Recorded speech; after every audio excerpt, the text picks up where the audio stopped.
everybody, it's Tiffany, and I want to talk to you for just a couple of minutes today about scraps, right? Paper tends to be the #1 challenge for people getting organized, and if you have problems organizing your paper, you probably also have trouble organizing your scraps, right? So I want to give you a few tips and then a few great products for getting your scraps organized. So my first tip to you is choose a minimum scrap size, right? If I had to ask all of you who are watching this, how many of you have enough paper that if you got to scrapbook a little bit every day for the rest of your lives, you'd never run out of paper? Most of you would put a hand up, right? So why are you keeping little tiny scraps of paper? You need to use up that paper. Scrapbooking, paper crafting, mixed media, all of those things, these are all fashion-forward hobbies, right? Colors, textures, design, all of that stuff. The colors are the styles, they're all relevant to what's happening in the world today, in fashion today, right? Colors change. You know, if you look at paper that you bought 10 years ago, some of it you just look at it and go, what was I thinking? This is hideous. Well, 10 years ago it was amazing. 3 years ago, everything had chevrons on it, right? Not anymore. Fashion forward. So you want to use the paper that you love. You don't want to keep little tiny scraps of paper. So let's go back to my first tip. Choose your minimum scrap size. What is the size that really is reasonable for you to use? Is it 6 by 12? Anything that's not 6 by 12 or bigger, you're going to get rid of. Is your minimum scrap size 4 by 6? And I would say that's the minimum. I know some of you are going to go, I need a 2 by 2. I'm a card maker. I want 1 by 1. But really, you have all this amazing paper. Don't spend your time digging through tiny little scraps. So choose a size that works best for you. Maybe it's 2 by 2 or 3 by 4, 4 by 6 or 6 by 6. And when you're finished with a project, get rid of anything that doesn't fit your minimum scrap size. Now, how are you going to stick with that scrap size? You got to write yourself a note. My minimum scrap size is 4 by 6, and put it up on the bulletin board or on the wall in your workspace. Your brain loves knowing what the rules are, and then it loves to follow those rules. So if you pick a size, post it up, and then it's going to be so much easier to stick with that. So of course there's going to be times when you stray from that. So if you have some piece of paper that's really kind of amazing or unique, right? Green glitter paper, woo! Right? So you probably don't have tons of glitter paper. If you get this down to a 2 by 2 square, you might want to keep that because it's kind of amazing and unique. But you don't need to keep a 2 by 2 square of grass green paper, okay? So pick your minimum scrap size. That's the first thing I want you to do. The next thing I want you to do is when you're organizing your scraps, I want you to stack them in order, smallest to largest, so that when you look at something like this, you can see smallest to largest what you have available in whatever storage tool you're going to use. And I'm going to talk about storage tools in just a minute. But even when I slip this large scrap in, I'm going to put it between these, and now I'm going to be able to see a little bit of everything that I've got, right up to those sizes. So that's your second tip. Store things, little guys in the front, bigger things in the back. It's totally worth taking an extra second when you put those things away. The third tip, and probably the most important tip about organizing your scraps, is you want to organize your scraps the same way that you organize your paper, and hopefully you're using the 4-section system. It's only 3 sections with paper, but you've got rainbow, you've got themes and sentiments, and then you've got the calendar year. So you want to keep your scraps for Christmas, or your scraps for yellow, or your scraps for football all together with your football paper, your yellow scraps. And that way, when you need something that's yellow, you're going to be able to go right to yellow, pull that scrap folder out and choose it rather than having to go somewhere else looking for yellow scraps, right?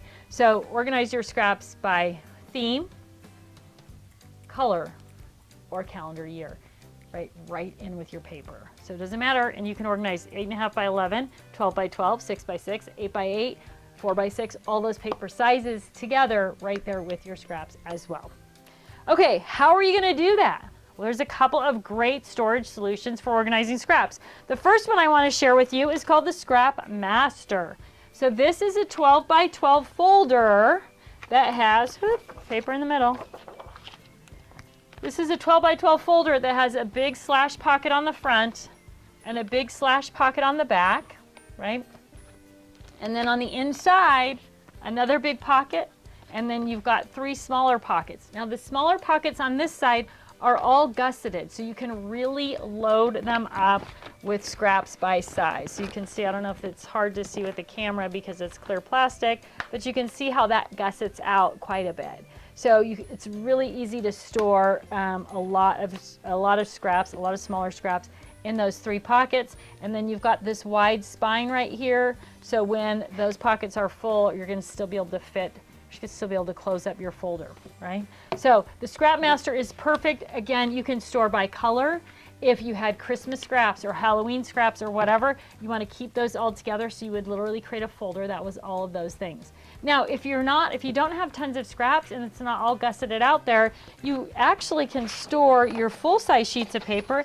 Again, in this situation, I'm talking about yellow. So I've got yellow 12 by 12. I've got printed and patterned. That's mostly yellow. I've got yellow 8.5 by 11. And now I've got that whole folder. I've got my scraps, my yellow paper, everything's in there, everything's together. I'm going to throw a label on it, and then I'm going to be able to store it in any one of our 12 by 12 paper storage boxes. So this is the paper handler, has little pull-up handles on it, so it's easy to take with you if you go to crafting events. It's going to fit in that. It's going to fit in our standard 12 by 12 paper storage box. And it's also going to fit in our 12 by 12 fab file. So for those of you who need a lid and a handle, right, maybe you store your paper somewhere other than your craft room, or you always are traveling with your stuff, the fab files are perfect for that, but those are going to fit in there as well. Right? So the Scrap Master, designed to help you master your scraps, works like a large 12 by 12 file folder and is going to fit in any of these storage options. Next up, we have the paper pocket, which is what you saw right here. And this is just a heavy plastic pocket. It's got a little tab at the end, so you can put it right, slide it right in with your paper, in this case, green. I've got all my green scraps in there. This, again, is going to fit in the paper storage boxes or the paper handler. The tab is too wide for it to fit in the fab file. But perfect little tab, going to stick over the edge, so you can use a paper pocket. Now, the upside to the paper pocket is it's really easy. You just throw your scraps in there, and hopefully you're putting your smaller ones in the front, like I talked about earlier. But everything's together in one place. You got to kind of dump it out to see all the different scraps that you have. But it is quick, fast, and easy. The counterpart to that is what we call the collection keeper. And the collection keeper has 3 pockets on the front. You can see 7 1/4 by 6.5, 4.5 by 6.5, 12 by 6, and then it has a big 12 by 12 pocket on the back. So the collection keeper, if you wanted to divide up your scraps by size, bigger scraps in the back, this is also going to be really easy to use right in your paper storage box or your paper handler. Again, theme, color, or calendar year, holiday season on that one as well. So these are all sort of designed around bigger scraps, right? They're going to work for 12 by 12 scraps, 12 by 6 scraps. Those are going to fit in nice and neat and easy.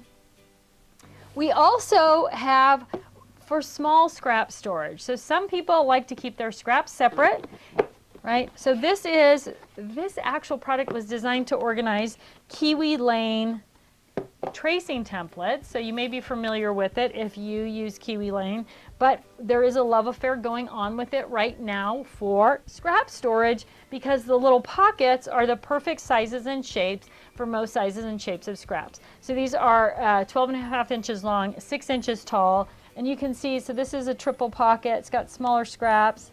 You got an 8-inch 8 by 6 pocket here, 4 by 6 pocket here. These are 2 6 by 6 pockets. Then of course we have a border scrap pocket here, which is 2 different widths of 12-inch long pockets. So great for those trimmings off your 12 by 6 or your 12 by 12 paper. And then this is just one big 6 by 12 pocket. So again, a half a sheet of paper is going to fit in there. And then you've got also the longer different types of pockets in there also. So perfect for keeping your scraps if you want to keep them separately. And then again, if you're using the box and the pockets, I would again recommend that you do them by color, by theme, or by holiday, or sentiment, or theme, or whatever keep those things grouped together so they're easy to find. You can add a little sticky note to the top of the pocket. You're going to know exactly what you've got.